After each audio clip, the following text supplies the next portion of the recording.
Ndugu zangu, tuanze ibada yetu kwa jina la Baba na la Mwana na la Roho Mtakatifu. Amen. Neema ya Bwana wetu Yesu Kristo na upendo wa Mungu Baba na ushirika wa Roho Mtakatifu viwe na nyote. Ndugu zangu, tumsifu Yesu Kristo. Baada ya muda mrefu tuko pamoja kusherehekea misa hii takatifu.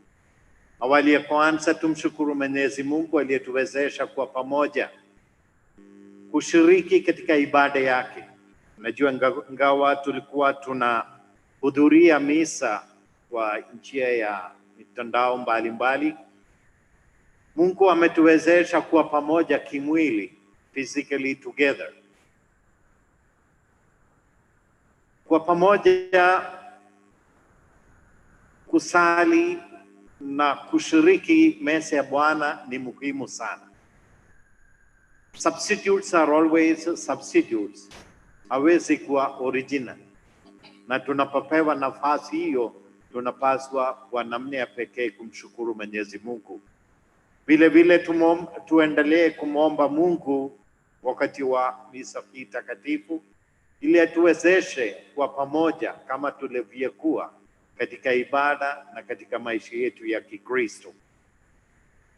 Tunapopata shida mbalimbali katika maisha yetu, tunapopata majaribio ya kutosha, tunaanza kujiuliza, Mungu uko wapi? Je, ametuimia nafasi hiyo ya kuvunja imani yetu, au ameshaondoka, ametua mbali na sisi? Lakini katika barua ya Paulo kwa Warumi anasema, hayo yote hawezi kututenganisha na Mwenyezi Mungu.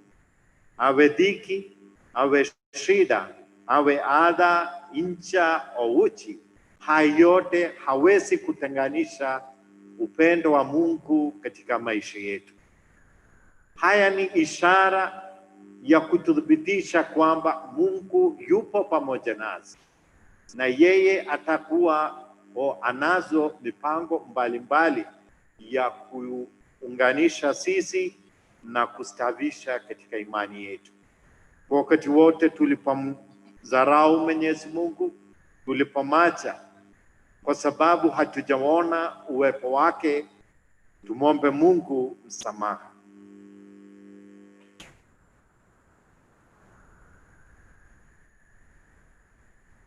Na kungamia Mungu Mwenyezi na ndugu zangu,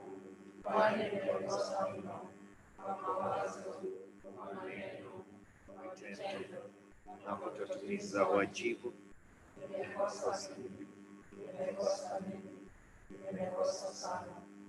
ndio maana na kuomba Maria mwenye heri, bikira daima, malaika na watakatifu wote, na ndugu zangu, niombeni kwa Bwana Mungu wetu.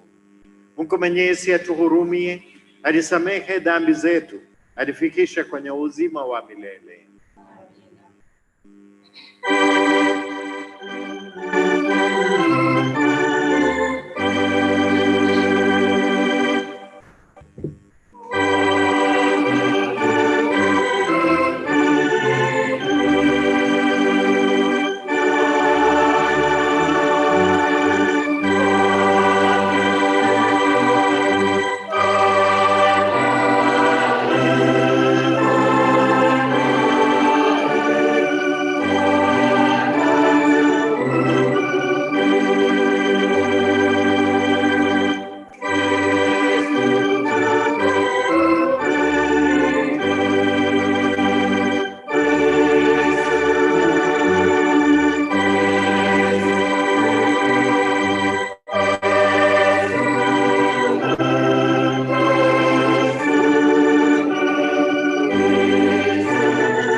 Tuombe.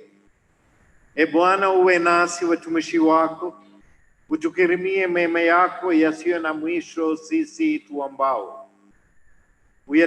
Uyatengeneze na kutuhifadhia mema hayo, kwa vile tunaona fahari kwamba wewe ndiwe Muumba na mfalme wetu. Tunaomba hayo kwa njia ya Bwana wetu Yesu Kristo mwanao, anaishi na kutawala nawe katika umoja wa Roho Mtakatifu, Mungu daima na milele.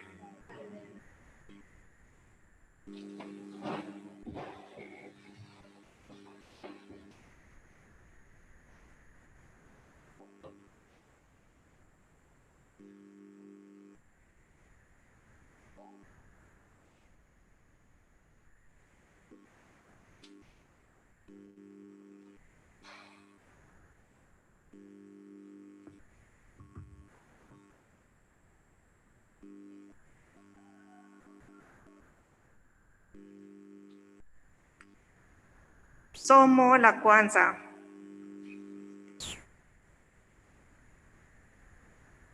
Somo katika kitabu cha nabii Isaya. Isaya 55 mstari wa kwanza hadi wa 3. Haya, kila aonao kiu, njoni majini. Naye asiye na fedha, nunueni mle. Naam, njoni, nunueni divai na maziwa, bila fedha na bila thamani. Kwani kutoa fedha kwa ajili ya kitu ambacho si chakula, na mapato yenu kwa kila kisichoshibisha?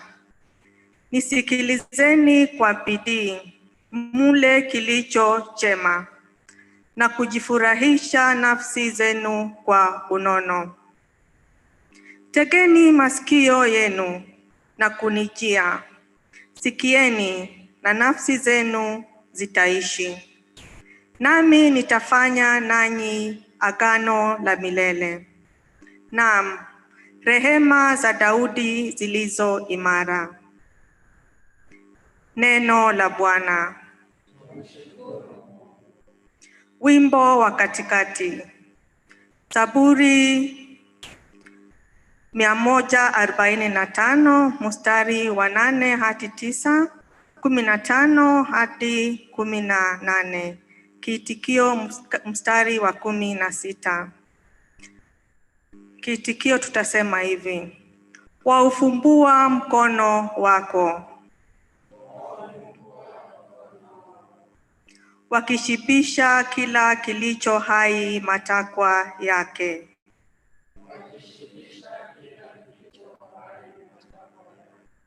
Waufumbua mkono wako, wakishibisha kila kilicho hai matakwa yake.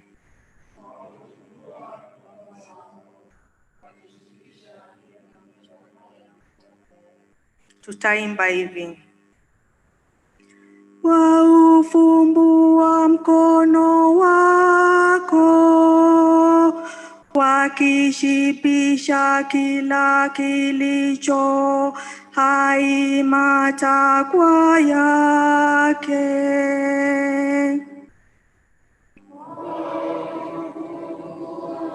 Mkono wako, wakishibisha kila kilicho hai matakwa yake. Bwana anafadhili, ni mwingi wa huruma, si mwepesi wa hasira, ni mwingi wa rehema. Bwana ni mwema kwa watu wote, na rehema zake zi juu ya kazi zake zote.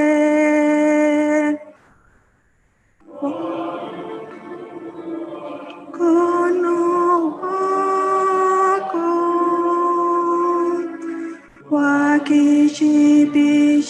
kila kilicho hai matakwa yako.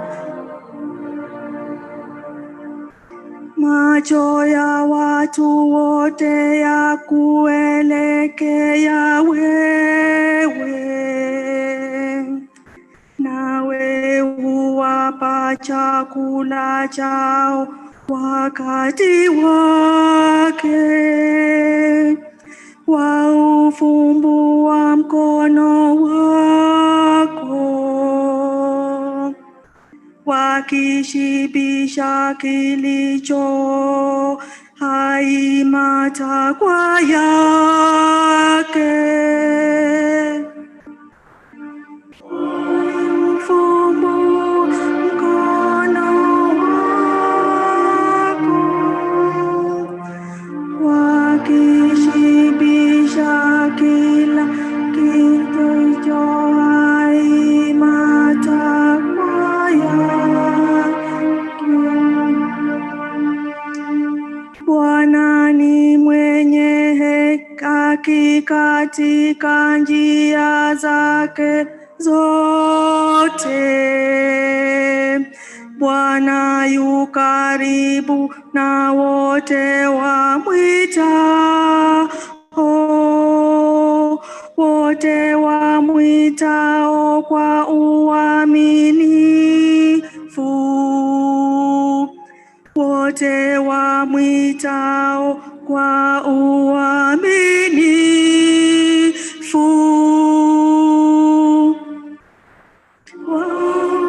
Waufumbua mkono wako,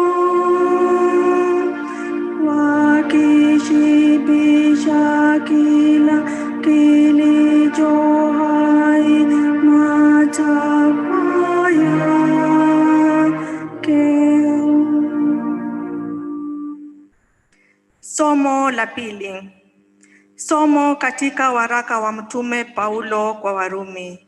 Warumi 8 mstari wa 35 tena 37 hadi 39. Ni nani atakayetutengana na upendo wa Kristo? Je, ni dhiki au shida au adha au njaa au uchi au hatari au upanga? Kama ulivyoandikwa na ya kwamba kwa ajili yako tutauawa mchana kutwa, tumehesabiwa kuwa kama kondoo wa kuchinjwa. Lakini katika mambo hayo yote tunashinda, na zaidi ya kushinda, kwa yeye aliyetupenda. Kwa maana nimekwisha kujua hakika ya kwamba wala mauti, wala uzima, wala malaika, wala wenye mamlaka, wala yaliyopo, wala yatakayokuwepo, wala wenye uwezo, wala yaliyo juu, wala yaliyo chini, wala kiumbe kinginecho chochote katika hakika hakitaweza kututenga na upendo wa Mungu ulio katika Kristo Yesu Bwana wetu. Neno la Bwana. Tusimame kwa shangilio.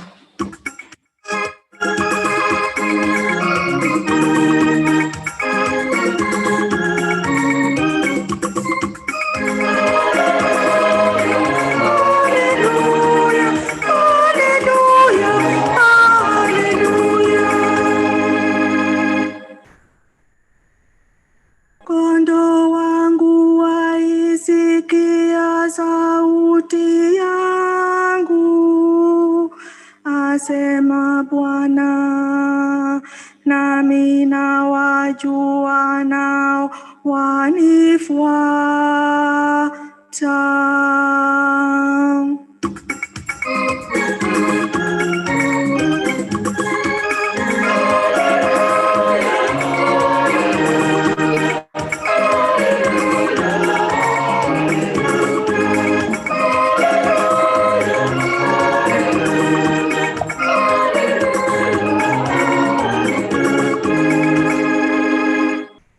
Bwana awe nanyi.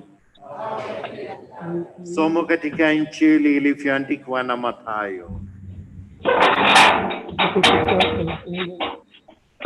Yesu aliposikia hayo, aliondoka huko katika chombo, akaenda mahali pasipo watu faragani. Na makutano waliposikia, walimfuata kwa miguu kutoka mjini mwao. Yesu akatoka akaona makutano makuu, akawahurumia, akawaponya wagonjwa wao. Hata kulipokuwa jioni, wanafunzi wake walimwendea wakasema, mahali hapa ni nyika tupu, na sasa imekwisha pita. Uwagawe makutano waende zao vijijini, wakajinunulie vyakula. Yesu akawaambia, hawana haja kwenda zao, wapeni nyinyi kula. Wakamwambia, hatuna kitu hapa ila mikate 5 na samaki 2. Akasema, nileteni hapa. Akawaagiza makutano waketi katika majani. Akaitwa ile mkate 5 na wale samaki 2, akatazama juu mbinguni, akabariki, akaimega ile mikate, akawapa wanafunzi wake, na wanafunzi wakawapa makutano. Wakala wote, wakawashiba, wakaokota masazo ya vipande vya mikate, vikapu 12 vimejaa. Nao waliokula walikuwa wanaume wapata 5,000 bila wanawake na watoto. Na hilo ndilo neno la Bwana.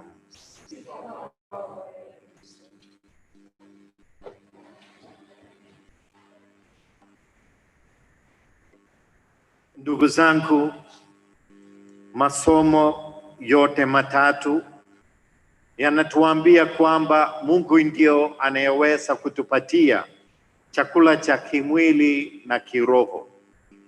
Somo la kwanza inatuambia kwa nabii Isaya waasi kwamba yeye anataka kufanya agano la milele, agano imara zaidi kuliko alizofanya na rehema zake kwa Daudi. Na ahadi zenyewe agano analotaka kufanya ni kwamba sisi tutapata faraja katika Bwana, katika Mungu wetu. Kila mtu aonaye kiu, kila mtu aonaye njaa, aje kwangu na anunue vitu kwangu bila hata fedha, nitawapeni kila kitu mnachotaka. Lakini kupata haya lazima tuwe na msimamo, tuwe tayari kwenda kwake. Na hiyo unabii uliotoka kwenye kitabu cha nabii Isaya, iliyotolewa na nabii Isaya, imekamilika katika Injili ya leo, wherein Jesus multiplies the 5 loaves of bread and feeds 5,000 people. It's very interesting. Yesu alipomaliza miujiza yake au kazi zake za siku, anaondoka faragani kusali. He just leaves the crowd for their work. He finished the teaching, and then he goes privately so that he can communicate with his Father. So that he can communicate and he can find what the Father wants him to do. He wanted to be in prayer with his Father. He wanted to be in union with his Father. So he goes to a quiet, lonely place. And these people who are still looking for the word of God, ambao walikuwa wanatafuta neno lake, ambao walikuwa wanamhitaji bado, wanamtafuta Kristo. So they come to Jesus, looking for Jesus. And then when he sees those people coming to him with a desire to get something from him, he feels pity for them. He sees them as kondoo ambao hawana mchungaji. He sees them as persons who have nothing to look forward. They are like, as we read from the second reading, like kondoo waliohesabiwa ya kupelekwa chinjwani. They were like Kondo, they were taken to be slaughtered in the slaughterhouse. They had no hope, and this Jesus was their hope. And they knew that they can get something precious from this person of Christ. So they come looking for him. We need to go looking for Jesus. When we sit in the comfort of our house, Jesus may not come into our lives. These days, everything is made better for us. Everything is in our house. We order through the nets. We order through the applications, our food, our medicine, and whatever we want. These days, we are attending the Eucharist through sitting in the comfort of our house. We feel that we are comfortable in our house. We don't need anybody else. We don't need the society. We don't need the people around us. We don't even need our relatives. We are very, very comfortable in our families and in our house. That's not the truth. Maybe the situation has made us to think so. But we need the other people. We need the Lord, and we need to go to the Lord beyond the walls of our house. I'm sure soon we will be praying as we prayed like a communion. In a community, when we raise our prayers and our aspirations to the Lord together. And even then we find when the people came, Jesus had compassion for them. And then he decided to fulfill the prophecy that was said by prophet Isaiah. He decided to feed them. He tells his disciples, they were with us till the evening. They are tired. They need our assistance. Feed them. And the disciples says, we don't have anything. We have only 5 loaves of bread and 2 fish. And then Jesus says, bring it. If he could multiply bread and feed 5,000 plus, you see, in these occasions, it is not the men who come more. Even now when we look, it is not men they are more, who are more here. It is the ladies and the children who come for spiritual activities more than the men. And there would have been more than 10,000 people there listening to Jesus. And Jesus can feed them all, means he doesn't require even this 5 loaves of bread. But definitely he needed a participation from the part of the people.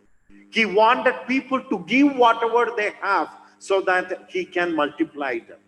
The church, the liturgy calls each one of us to share the little that we have with others.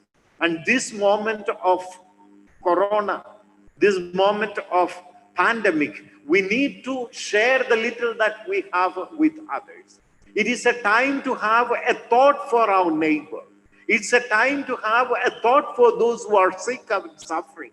It's a time to have a thought for those who are serving the other, those who are involved in the medical service. They are spending their life and time for the welfare and the health of others. And it's for us to have a thought for them. And when we have a thought for them, when we share the little that we have with others, my dear friends, miracles will take place in their lives. Miracles will take place in your life. Multiplication of bread, multiplication of blessings, multiplication of word will take place in our lives and in our families. Once Mother Teresa, it is an actual story that is narrated by herself. Mother Teresa of Calcutta heard that a family was not having food. They were starving. So she packed a bag of rice and went to visit them. When she went there, she saw a mother and 3 children. They were already thin because they were starved for a long time. And she gave them this 1 bag of rice and said, if you have any need, you let me know. I will organize for you. And as she was coming out of the house, she saw this lady dividing the rice that was given to her. She was dividing it into 2 bags. And then Mother Teresa was very curious and she went back and asked, why you are doing that? Why you are dividing? And then she said, with half of this rice, me and my family can survive. But there is my neighbor who is still worse and their children are starving like me. So the little that she got, she was willing to share with the other. And then Mother was saying that moved her life to go further, to beg from others to help these families. My dear friends, when we have the heart to share with others whatever we have, we will receive more blessings. It is like the little boy who gave up those 5 loaves of bread and 2 fish to Jesus so that he can multiply it, and then the boy himself and all others around could share this food. It was a miracle done at the expense of this boy. And when we do a little charitable act, when we do a little sharing for others, we are inviting Jesus to work miracles in our lives.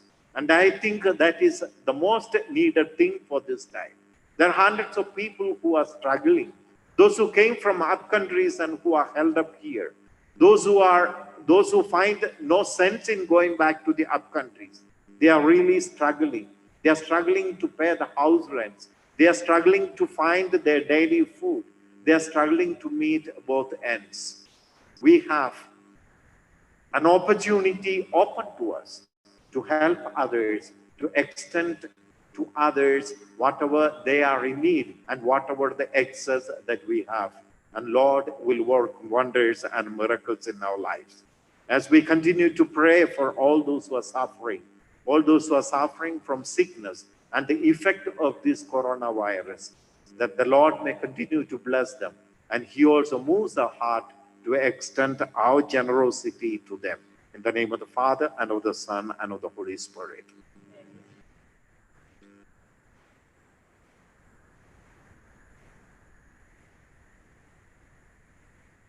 Tusimame tukiri imani yetu.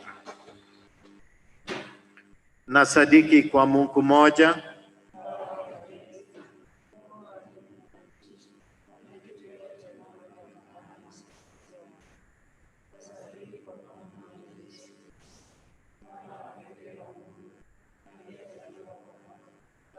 tangu milele yote. Mungu aliyetoka kwa Mungu, mwanga kwa mwanga, Mungu kweli kwa Mungu mweli, aliyezaliwa bila kuumbwa, mwenye Mungu moja na Baba, ambaye vitu vyote vimeumbwa naye, ameshuka toka mbinguni kwa ajili yetu sisi wanadamu na kwa ajili ya wokovu wetu, akapata mwili kwa uwezo wa Roho Mtakatifu.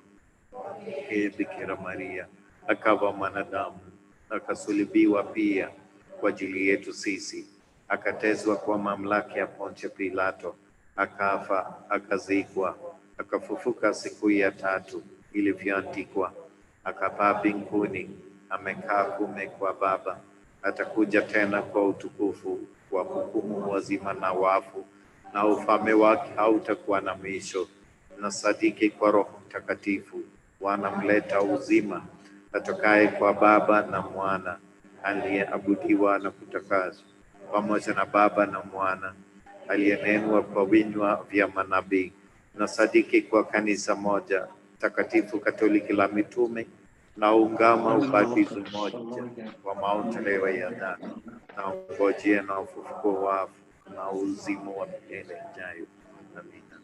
Ndugu zangu, tumwombe Mungu Baba Mwenyezi asikilize kwa wema sala zetu kwa ujumbe wa Yesu Kristo Bwana wetu.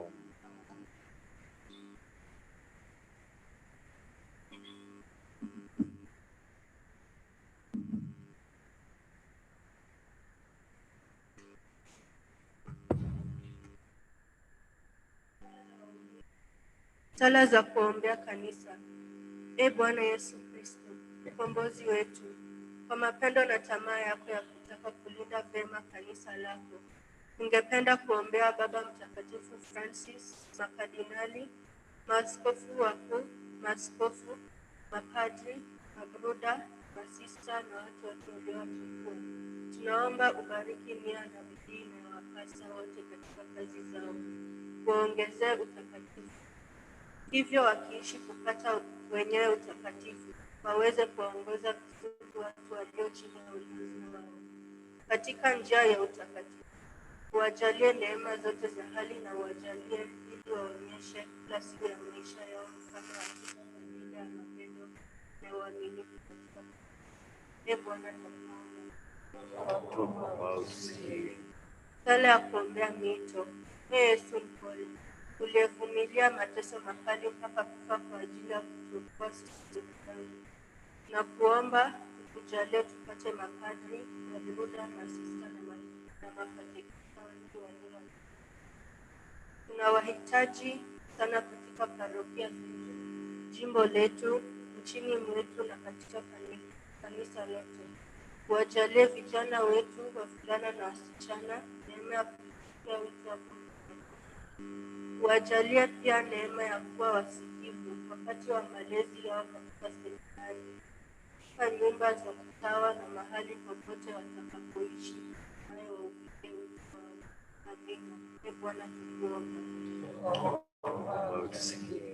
Sala ya kuombea familia. Ewe Mungu Mwenyezi, sisi kama familia tunaomba Roho Mtakatifu atuangazie tuweze kutambua familia kuwa kanisa la nyumba na shule ya imani na upendo, kuimarisha familia kwa sala, sakramenti na kushirikiana kwa heshima.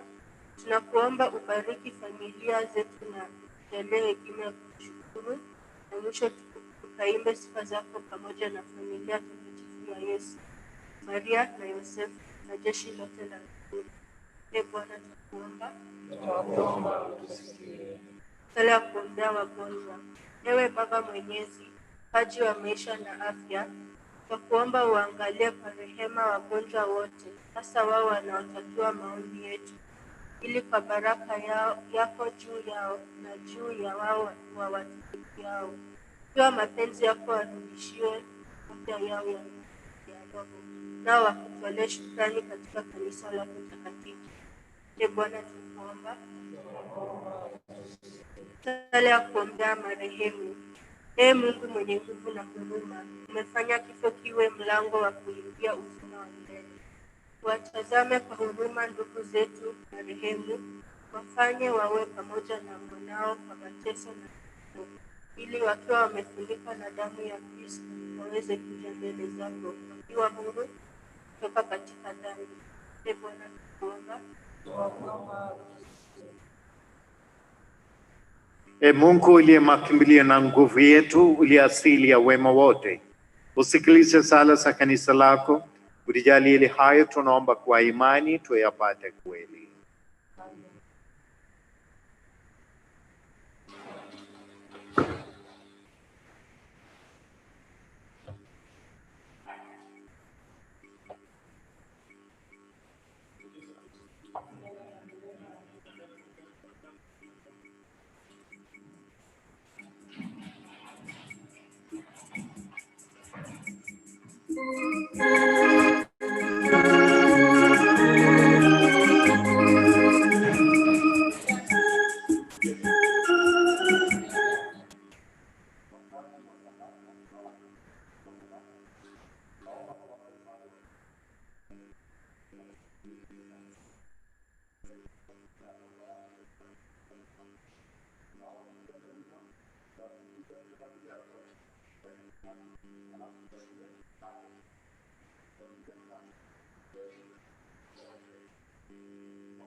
Tusali ndugu, ili sadaka yangu na yenu ikubaliwe na ikupendezwe na Mungu Baba Mwenyezi.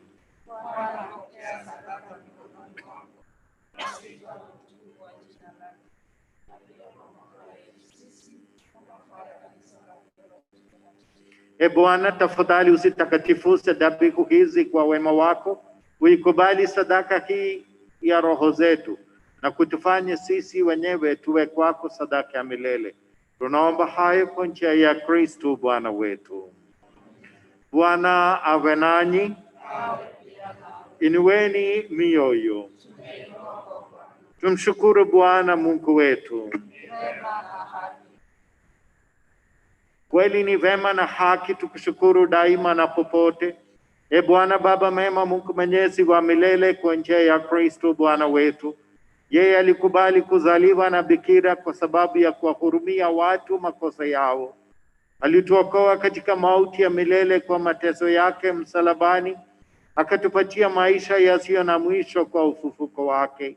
Kwa hiyo sisi pamoja na majeshi yote wa malaika wa mbinguni tuimbe wimbo wa utukufu wako tukisema bila mwisho.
E Bwana kweli mtakatifu na chemchemi ya utakatifu wote, tunakusihi uzitakase kwa nguvu ya Roho wako dhabihu hizi, ili ziwe kwetu mwili na damu ya Bwana wetu Yesu Kristo. Yeye alipojitoa kwa hiari yake ateswe, alitwaa mkate, akakushukuru, akaumega, akawapa wafuasi wake akisema, twaeni mnywe wote, hiki ni kikombe cha damu ni mwili wangu utakaotolewa kwa ajili yenu.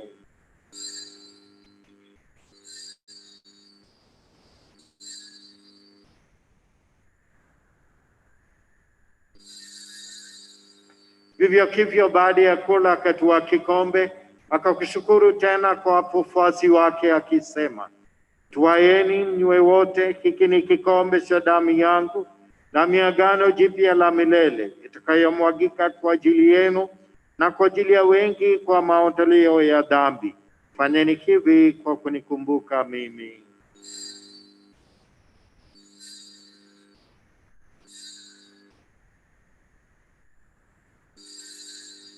Tutangaze fumbo la imani.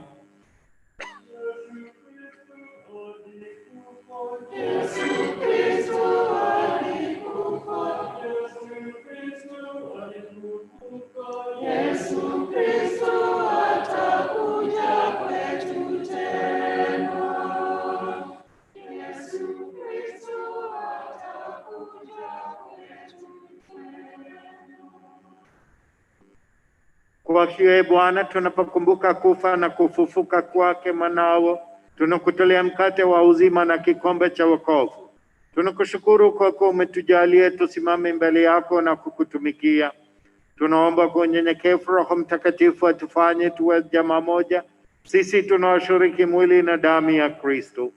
E Bwana, ulikumbuke kanisa lako popote duniani, utikamilisha katika upendo sisi pamoja na Baba Mtakatifu wetu Francisco, askofu wetu, maaskofu, mapadri, mashemasi na watumishi wako wote, pamoja na taifa lako lote. Wakumbuke pia ndugu zetu waliofariki dunia wakiwa na tumaini la ufufuko. Wakumbuke na marehemu wote, wapokee kwenye nuru ya uso wako. Tunakuomba utuhurumie sisi sote, ili tustahili kushiriki uzima wa milele na kukusifu na kutukuza pamoja na Maria Bikira mwenye heri, mama wa Mungu, mitume wenye heri, Mtakatifu Francisco wa Sales, Mtakatifu Alfonso na watakatifu wote waliokupendeza tangu kale. Tunakuomba hayo kwa njia ya mwanao Yesu Kristo.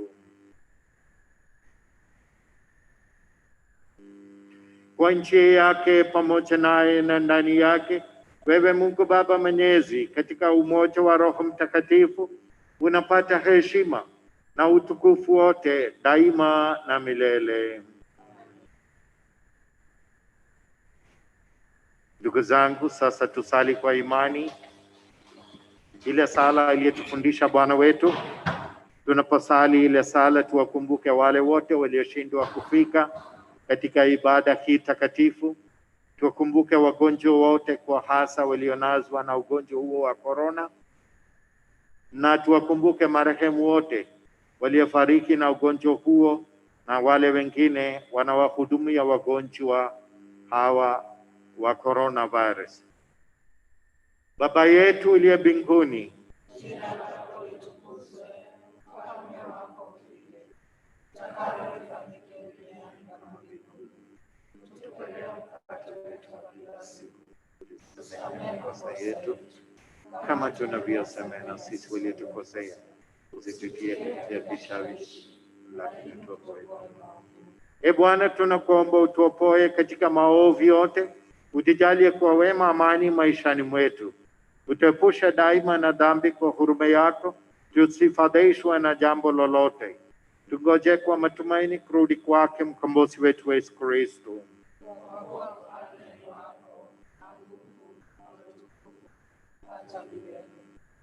E Bwana wetu Yesu Kristo, uliwaambia mitume wako, na waacheni amani na wapeni amani yako. Usizitazame dhambi zetu, ila tu imani ya kanisa lako. Ulijali amani na umoja kama yalivyo mapenzi yako. Unaishi na kutawala daima na milele. Amani ya Bwana iwe daima nanyi. Tutakiane amani ya Kristo.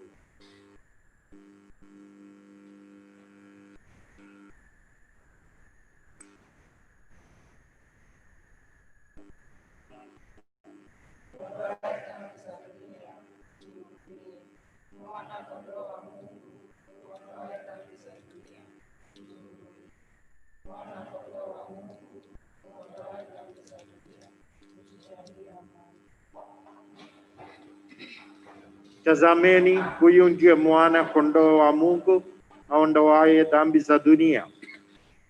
Heri yetu sisi tulialikwa kwenye karamu ya mwana kondoo.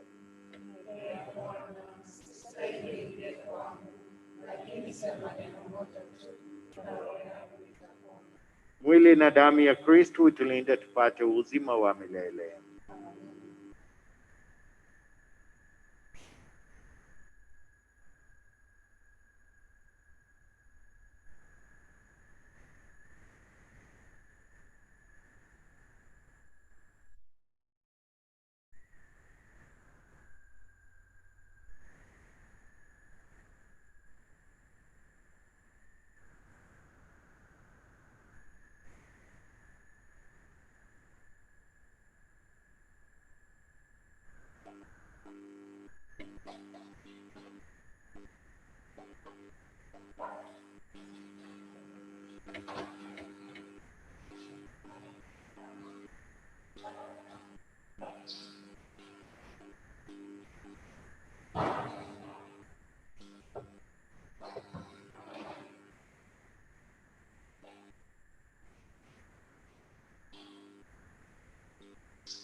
ishara ya ushirika wa kiroho.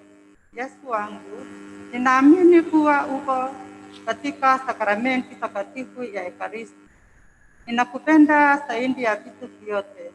Natamani kukupokea ndani ya roho yangu. Kwa kuwa siwezi kukupokea kwa sakramenti ya Ekaristia takatifu wakati huu, njoo angalau kidogo ndani ya moyo wangu.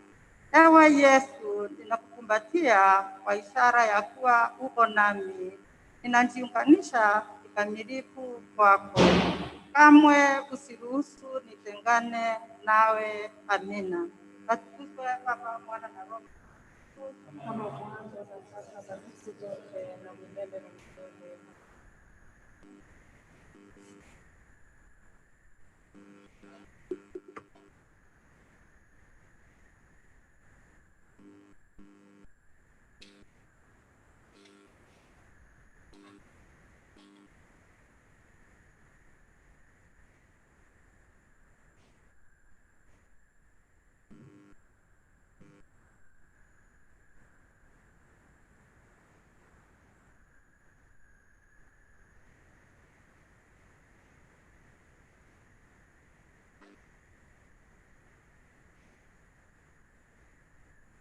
Mungu ni mwema na kila wakati.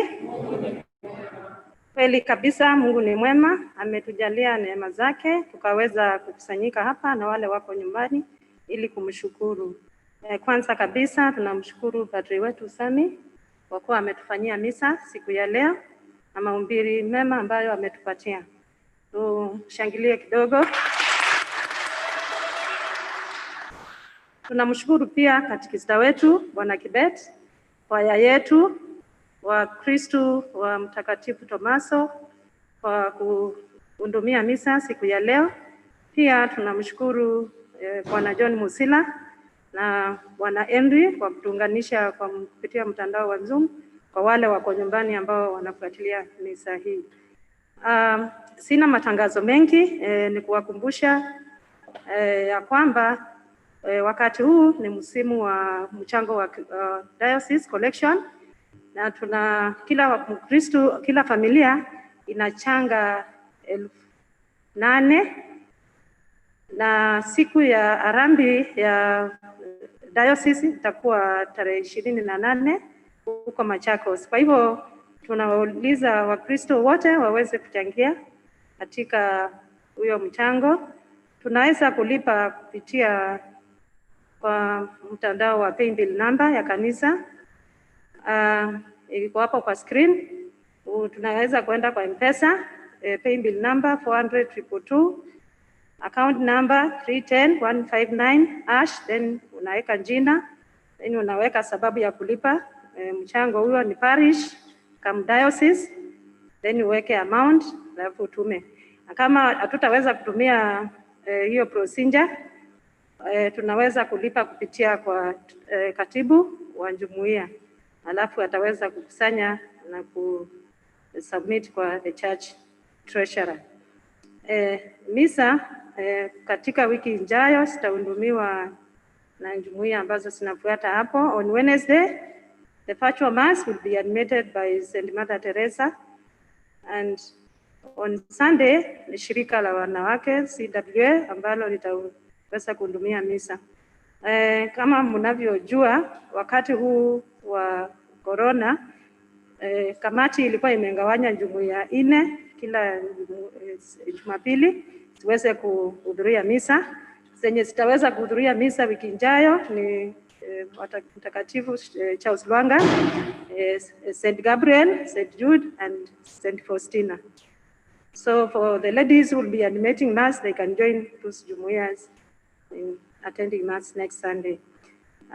Tunataka kumshukuru Mkristo ambaye ameweza kutusaidia na thermogun, wengine ya kusaidia ku screen fever at the gate. So tunawahimiza Wakristo wengine ambao wanaweza kuchangia kupitia ya many other things that the church needs support. Kwa hivyo ukinguzwa, tunaomba uweze kusaidia kanisa. Finally, I would like to invite George Wiso. Anne is available. So Anne will be taking us through a presentation on home-based isolation. As you are aware, we've been having some series of talks during this pandemic period. It will take a very short time, maybe 5 minutes or less. Thank you so much for listening, and have a blessed week ahead.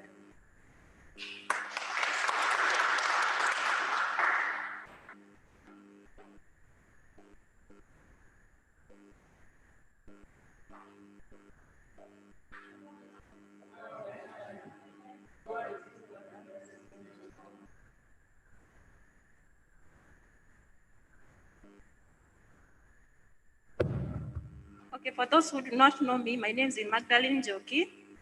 I'm the Secretary St. Gabriel, and I'm also the disease surveillance coordinator in Mavoko sub-county. So I'm going to present a very short presentation on home-based care for COVID-19 patients. First of all, I want to give you the background or the magnitude of the problem in the sub-county. We have over 20,000 people who are infected with COVID-19 in Kenya. In Machakos County, we have over 700, and within our sub-county, we have over 600 patients who are with HIV. The youngest who we've already encountered is 6 months, and the oldest is 68. The gender, it is 1-to-1. The ratio is 1-to-1. Okay, in the national, we are seeing so many males who are affected, but in our sub-county, we are seeing that it is back-to-back. Sex to male to females, it's almost of the same, but the females are of the higher side in our sub-county. The case fatality, we have 1%. We've already encountered 6 deaths in our sub-county. All the estates in the Mavoko sub-county are affected, including our estate, which is Sabaki. So the background information, WHO recommends that every case that tests positive should be in a health facility. But as you've seen, the facilities have so much been overwhelmed. So the ministry or the WHO has recommended home-based care. But we are only recommending the hospital facilities to cater for critically ill, those over 60 years, and with underlying conditions such as chronic cardiovascular diseases or chronic respiratory diseases, diabetic, cancers, and high blood pressures. As you've already known from what we've already been told, 80% of all the COVID cases are asymptomatic. They do not feel anything. They do not have any symptoms. And that's why, or most of them are mild symptoms. You're only feeling like you have fatigue, you don't want to go to work, just normal flu, all right? Okay, how do we know that you're eligible for home-based isolation or care? You have to have a COVID lab confirmed, yeah? Then you have to have mild symptoms or you are asymptomatic. Then you need to be absence of underlying conditions. The conditions that I've said earlier, high blood pressure, chronic cardiovascular diseases. If you do not have those ones, you qualify for home-based care. Access to suitable space for isolation. You cannot be living in a single room and you are telling us you want to self-isolate yourself in the house. You are not qualifying for it. You need to have appropriate caregivers at home. You need to have somebody who understands what you need at any given time, the food that you need, the exercises that you need. So you have to identify somebody who is going to be taking care of you. Then you need to have availability of basic needs, examples of food. You cannot just be in a home isolation and you hardly have food for your stomach. Then you have to have the capacity to adhere to the precautions recommended. The capacity here we are talking about, you have a hand washing facility, you have enough PPEs, you have adequate space. Those are some of the precautions that we are talking about. Then you need to have a thermometer and a person who is able to read and record the temperature. You may be having the thermometer, but the person who you have in the house as a caregiver is not able to to take that temperature, or is not even able to comprehend what it is. If the temperature is 39, he might not be able to know what 39 means. The absence of family member at risk. You cannot say that you are in a home-based isolation and you have people who are over 65 years with you in the house. Then young children, pregnant women, and immunocompromised. These people, they have very low immunity. And if you get in contact with them, you are likely to infect them. Then living in a poor network areas. You might be living in a place where if you get an emergency, your temperature starts going up. You're not able to communicate to people who can give you the rescue. Even the ambulance might not even be able to reach your area. Then well-thought referral system. COVID cases, the symptoms comes very rapidly. You might be well in the morning, but as the time goes, maybe at noontime, you start experiencing difficulties in breathing. So you need to have a well-thought referral system. When you identify you want to be in a Sabaki, maybe in your residence area, you need to know if you get an emergency, who is going to get you. You need to have a medical doctor maybe at mind. Just the way when we are pregnant, there is a way you have a birth plan. This is the same. If you have COVID, you are COVID positive, and you need to be isolated in the house, you need to have that plan. In case I start experiencing this and this, who am I going to call? Even if it is your family member who is very available, you need to have that plan. Don't just sit there and wait for anything to come, because the symptoms progress very fast. And you need to have also a facility, a health center, or not necessarily a health center, a facility, a health facility where you can be taken. And you call in advance. Don't just go there at the waiting bay and wait for the facility to admit you. You remember how Papa Shiradra went. He had all the time to call the facility, but he just went to the emergency department. So it is good when you're in the home facility, you have a plan, you have a plan on, if I get this and this, where will I go, who will I call? So, okay? Then you need to have availability of PPEs. Here we are talking about gloves, we are talking about masks. Let everybody who is in that house have access to all these PPEs. Procedure for home-based care and isolation. Place the patient in a well-ventilated room. Limit movement of patients in the house. Isolation, it is equivalent to isolation in the house is equivalent to isolation in the health facility. Not that because you are in the house, you have all the mandate to move around in the house. If we are saying you are supposed to be in this room, let you be in that room throughout. All right? Just because there is no one to monitor you, you don't have the mandate to. If it's time for the news, you are just there in the sitting room watching news with the rest. If it is time to go and have some exercises, you are going there together with your family doing the exercises. You are isolated. Isolation means you are restricted the movement from the other places in the house. Limit number of caregivers.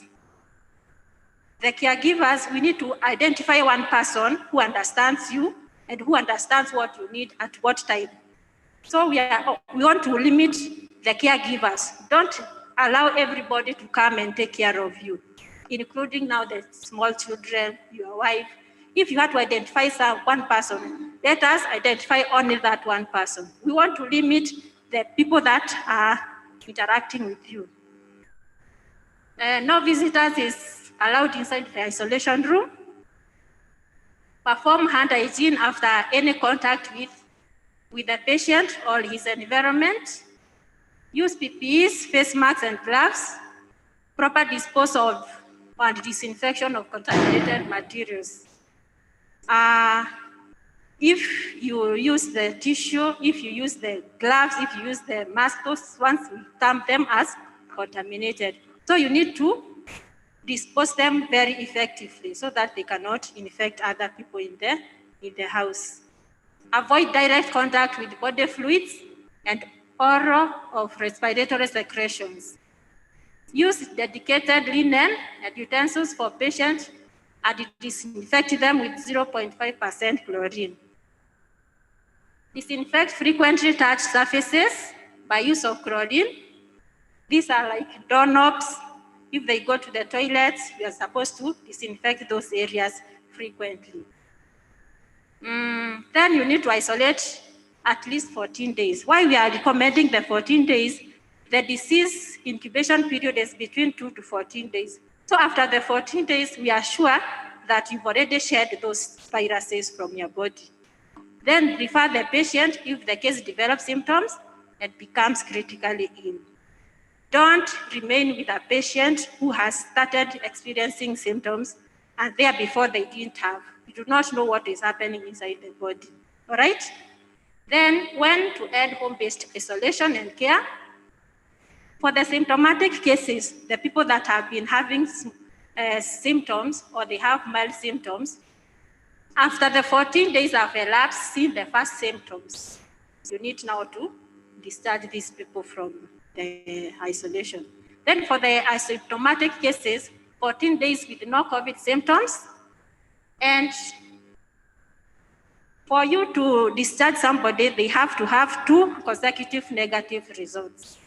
But nowadays we are talking of one negative. Then you continue with the other home isolation.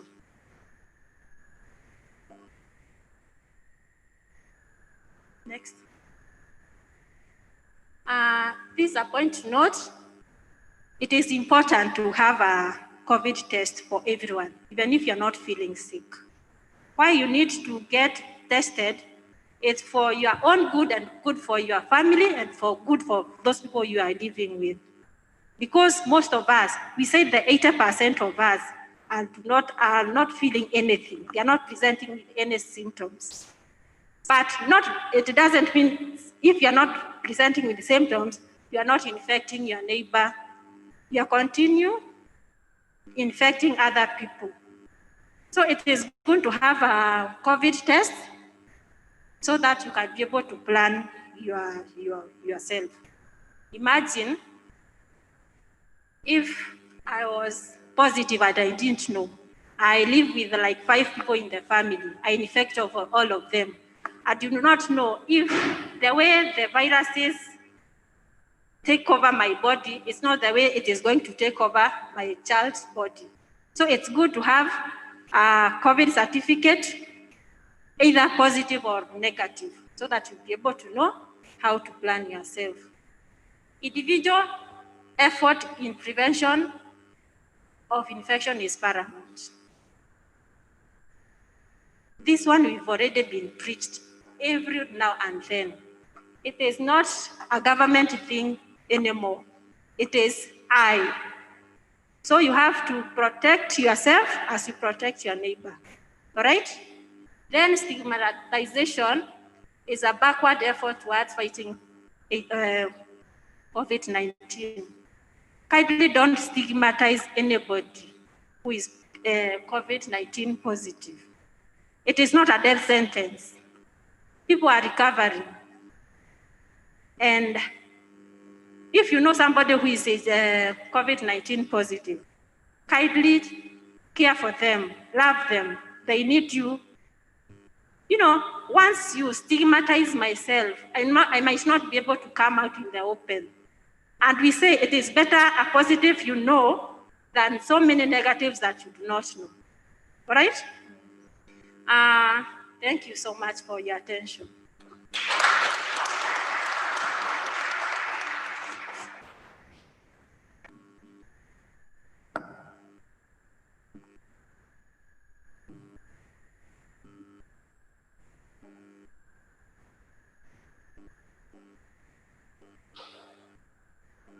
Tumsifu Yesu Kristo. Hii kitamba kinatuzuia hata mimi simfahamu, siwafahamu nani yupo. Tumwombe Mungu aondolee kitamba haraka, sivyo? Nimefurahi angalau kuja kusoma misa baada ya maybe like 8 months now. Namshukuru Mwenyezi Mungu sijafika mwaka mpya hapa kwa misa, sababu rafiki yangu alikuwa ananiambia namsubiria yule mtu aliyeniambia Happy New Year, kwa sababu Happy New Year 2020 na this is not a Happy New Year, na sijafika hapa kusema Happy New Year na kusherehekea misa. Kwa hiyo it was blessing in disguise, sijafika. Endeleeni, namshukuru Ann for explaining to us about the sickness and how we can take care. Naongeza kitu kimoja, I'm not a medical professional, but when you come for communion, you sanitize, it is good, but you sanitize a little early. You see, when your hand is with the fresh sanitizer and you put the host on that and you swallow, you are also swallowing the sanitizer. It's not hygienic. I mean, it is not safe. It is pure chemical. Better you wash your hands, otherwise you sanitize. Sivyo, when your health, you subiri mpaka ikauke kidogo, baadaye then you rinse, because I saw some of the, it was still wet, and the Eucharist was kept, and you consume both the sanitizer, and maybe we are sanitizing Jesus also, because probably he also needs some sort of sanitization, because he has brought all this calamity to us. Secondly, I will request again, please take care. Today or tomorrow, I tell you, you are going to get corona. However you wash, however you sanitize, you will get, I will get. And if you are strong enough, we will survive. Otherwise, we will die. There is nothing to be afraid of it. I'm telling you the way it is spreading. And no one could control so far. All of us will get corona. Don't be afraid. It's a sickness. It is a viral sickness that has come. We have so many other viral sickness. We have still worse sickness. Viral infection was chickenpox, severe. If somebody gets in the family, all of us were getting. Usiku nyingi sijaongea Kiswahili, kwa hiyo ndio maana automatically it goes to Kiingereza samani. Hata nilijua tu nilikuwa naongea Kiingereza wakati wa mahubiri nilipokaa tu hapa. See, the chickenpox, kama mtu mmoja akipata lazima everybody in the family gets. What we do is when he gets or she gets, we isolate that person to the room and we abstain ourselves as much as possible. Do that much. You will get, it's a viral infection. It will come today or tomorrow. And we, sometimes many of us may have also.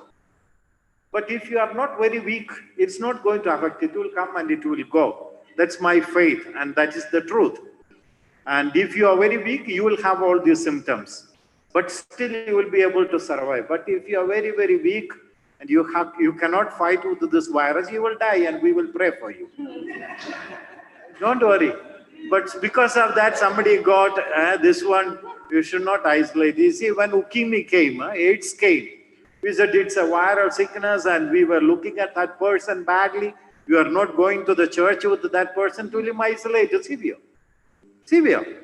And sasa tupo wengine wanao. Na tunakaa tunasali, tunawasomesha. We have some children who have got AIDS in our school. We are living with them. So it will be like that. Don't be afraid. Don't be isolated. Don't get, oh, amepata hiyo. No, that's not the way we should.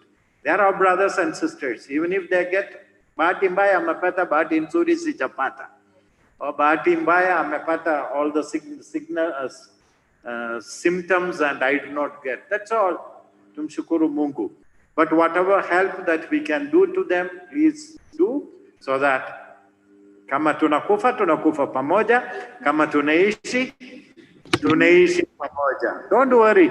Life is short. We don't know how long we live. Don't be too much obsessed with it. Too much obsessed with it. A person who is afraid of death dies many times than a person who dies once. Because every time he will be dying. because he is afraid to touch here. Books, he is afraid. Mike, he is afraid. Everything. Go home, you don't know the children were playing where. You can't touch, you can't do anything because the fear comes in. Don't worry, my dear people.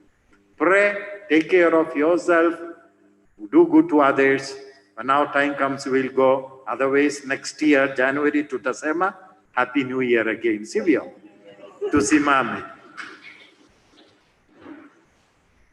Tuombe.